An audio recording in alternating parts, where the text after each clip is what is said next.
ইউসুফ আলাইহিস সালামকে বাগে খেয়ে বলছে এই কথা যখন তার বাবার কাছে বললেন, তার বাবা কাছে বললেন, বাবা আমরা দৌড়াদৌড়ি করেছিলাম কিন্তু ইউসুফকে বাগে খেয়েছে, আমাদের জামাপত্র রেখে নিয়ে গেছিলাম তার কাছে, এসে দেখি ইউসুফকে বাগে খেয়ে ফেলছে।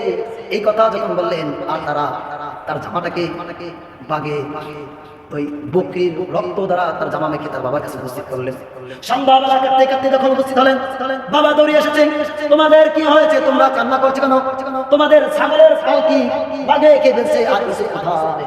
তখন বলে না না বাবা, আমরা দৌড়াদৌড়ি করছিলাম এবং ইউসুফকে আমাদের আসবাবপত্রের কাছে রেখে গিয়েছিলাম, এসে দেখি একটা বাঘ এসে ইউসুফকে খেয়ে ফেলেছে, এই ইউসুফের জামা। তার বাবা বললেন, তারা বললেন বাবা শোনো, আমরা যে কথা বলছি তুমি কেনই বা বিশ্বাস করতে পারো, যদিও আমরা সত্যবাদী, বিশ্বাস করবা না জানি কিন্তু আমরা সত্যবাদী। ইয়াকুব আলাইহিস সালাম বললেন, তুমি এতই সত্যবাদী তোমরা, তাহলে এই কেমন বাঘ, এত প্রশিক্ষণ প্রাপ্ত বাঘ, যেই বাঘে তাকে খেয়ে ফেলছে, কোথাও জামা ছিঁড়ে নাই, কিছু হয় নাই, জামাটা পরিপূর্ণ ভালো, এ কেমন প্রশিক্ষণ প্রাপ্ত, তাকে খেয়ে ফেলছে, জামাটা কি হয় নাই, ছিঁড়ে নাই, কিছু হয় নাই। তাদের যে ষড়যন্ত্র ছিল, চক্রান্ত ছিল, তা ইয়াকুব আলাইহিস সালামের কাছে স্পষ্ট হয়ে গেছে। বলবেন না সুবহানাল্লাহ? স্পষ্ট হয়ে গেছে তাদের ষড়যন্ত্র চক্রান্ত। আব্দুল্লাহ ইবনে জাবর তিনি কুয়ার কাছে গেলেন, যখন শাম দেশ থেকে মিশরে একটা কাফেলা রওনা হয়ে গেলেন, শাম দেশ থেকে যখন মিশরে যাইতেছিলেন, যাইতে তারা রাস্তা বলে জঙ্গলের মধ্যে ঢুকে গেলেন। জঙ্গলের মধ্যে যখন ঢুকে গেলেন, এই কাফেলা থেকে আব্দুল্লাহ ইবনে দেবরকে বললেন, তুমি যাও, চলে যাও, ওই কূপের কাছে গিয়ে পানি নিয়ে আসো। আব্দুল্লাহ ইবনে দিব ওই কূপের কাছে গিয়ে পানি আনবার জন্য বালতি কূপের মধ্যে ফেলাই দিলেন। যখন বালতি ফেলালেন, এত পানি নয়, ফটফটে একটি শিশু। তখন তিনি বালতি ফেলানোর পরে ইউসুফ আলাইহিস সালামের বালতি রশি ধরে এরপরে উঠে আসলেন। এরপর আব্দুল্লাহ ইবনে দিব চিল্লাচিল্লি শুরু করে দিলেন। যখন চিল্লাচিল্লি শুরু করে দেয়, চিল্লাচিল্লি করার পরে এরপর নিজের মধ্যে চিন্তা আসলো, না না চিল্লাচিল্লি করা যাবে না, যদি চিল্লাচিল্লি করি সকল মানুষ জানবে, আর আমি তাকে গোপন করে ফেলি, তাকে বিক্রি করে দেবো, যদি বিক্রি করে দেয় তাহলে আমার কিছু টাকা হবে। এক সময় তিনি না চিল্লাচিল্লি করেও মানুষের কাছে না বলার পরেও তা প্রকাশ হয়ে গেল, গোমর ফাঁস হয়ে গেল, কাফেলা সকলে জেনে ফেললো। ইতিমধ্যে ইউসুফ আলাইহিস সালামের যে 10 ভাই ছিল, এর মধ্যে জ্যেষ্ঠ যে সবার থেকে বড় ছিল ইহুদা, তিনি ওই কুয়ার কাছে গিয়ে প্রতিদিন তিনি বালতির মাধ্যমে খাবার দিতেন। এভাবে ইউসুফ আলাইহিস সালাম একদিন, 2 দিন, 3 দিন পর্যন্ত সে ওই কুয়ার মধ্যে ছিলেন। এরপরে তৃতীয় দিন যখন ইহুদা ইউসুফ আলাইহিস সালামের জন্য খাবার নিয়ে গেলেন, গিয়ে ইউসুফ আলাইহিস সালামকে আর না পেয়ে তিনি দৌড়ে এসে আর সকল ভাইদের কাছে বললেন যে ইউসুফকে আর কুয়াতে দেখা যায় না। এই কথা যখন বললেন, সকল ভাই চতুর্দিকে বের হয়ে গেলেন, ছড়িয়ে পড়লেন ইউসুফ আলাইহিস সালাম কোথায় আছে। গিয়ে যাইতে দেখে একটা কাফেলার মধ্যে ইউসুফ আলাইহিস সালাম রয়েছে। তারা দৌড়িয়ে গেলেন, বলল, এ তোমরা এই ছেলেকে কোথায় পেয়েছো? এ তো আমাদের গোলাম পালিয়ে এসেছে। এই কথা যখন বললেন, আব্দুল্লাহ ইবনে দেবর তিনি দুর্বল হয়ে গেলেন, কাফেলা দুর্বল হয়ে গেলেন।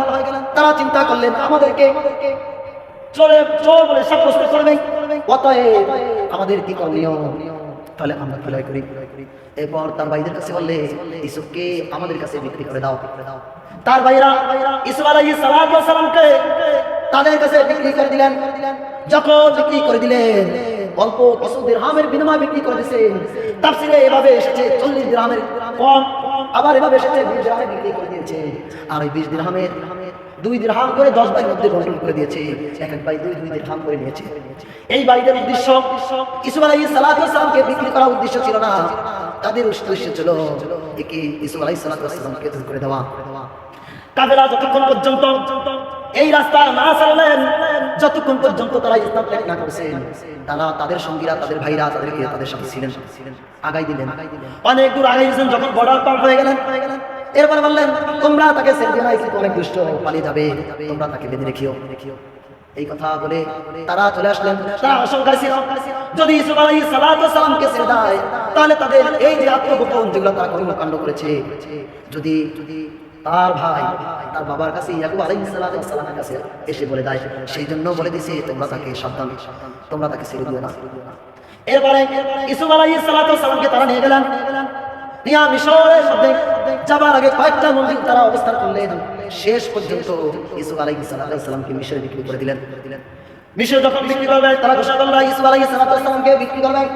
এই ঘোষণা দেওয়ার পরে তিনি এমন সুন্দর ছিলেন, এমন সুন্দর ছিলেন, পুরা গোটা পৃথিবীর যে সুন্দর তাকে দুই ভাগ করা হয়েছে। এক ভাগ ইউসুফ আলাইহিস সালামের মধ্যে ছিল, আর এক ভাগ পুরা পৃথিবীতে আল্লাহ তাআলা রাব্বুল আলামিন বন্টন করে দিয়েছে। ইউসুফ আলাইহিস সালামের সৌন্দর্য দেখে যখন ঘোষণা করেছে, তারা পাগল করা হয়ে গেছে, সকলে কিনবে। শেষ পর্যন্ত ইউসুফ আলাইহিস সালামের গায়ে যতগুলো ওজন ছিল, এই ওজন পরিমাণ স্বর্ণ মূল্যায়ন করা হলো। ওজন পরিমাণ তাকে মূল্যায়ন করা হলো, দাম করা হলো স্বর্ণ এবং রেশমি দ্বারা। তখন মিশরের যে রাজত্ব ছিল, মিশরের অর্থমন্ত্রী তিনি তাকে ক্রয় করে নিয়েছেন এবং তার স্ত্রীকে বললেন, মিশরের অর্থমন্ত্রীর নাম হলো কিতরা বা ইলমা ছিল না। তিনি তার স্ত্রীকে বললেন, তোমরা তাকে সুন্দরভাবে ব্যবস্থা করো, গোলামের মতো রাখবে না, সুন্দর জায়গায় ব্যবস্থা করে দাও এবং এই সন্তানরা আমাদের কাজে আসতে পারে, উপকার আসবে। এই কথা বললেন। মিশরের অর্থমন্ত্রী স্ত্রীর নাম ছিল জুলাইখা।